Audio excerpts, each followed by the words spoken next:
Hey guys, now we are going to solve question 26.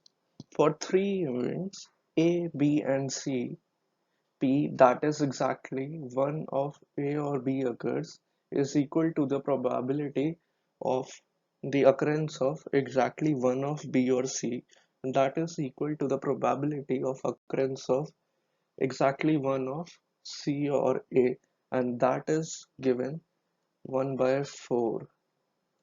And the probability of the occurrence of all the three events simultaneously is given to us 1 by 16.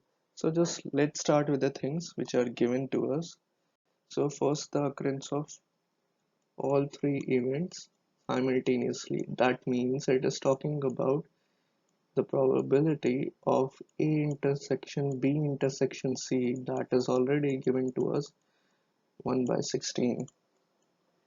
Now, uh, three these three conditions tell us that PA plus PB minus P intersection P of A intersection B is 1 by 4, and similarly P of B plus P of C minus P of B intersection C is 1 by 4, and also P of C plus P of A minus P of A intersection C is 1 by 4.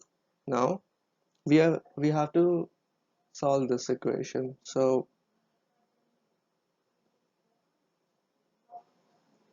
we can simply solve it by adding all of these equations, and that would be resulted in PA plus PB. Here, I'll explain. Once you'll add all these equations, it will sum it, it would be like this: PA plus PB plus PC.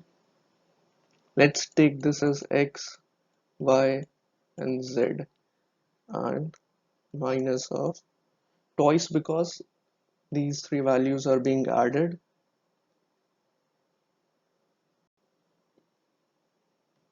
minus of X minus Y minus Z is 1 by 4 into 3, that is 3 by 4, and we have the value of this. So this particular equation can give us the result P of A union B union C is equal to 3 by 8 plus 1 by 16, and once you will solve this, you are going to get the answer 7 by 16, and if we look, first one is our correct option.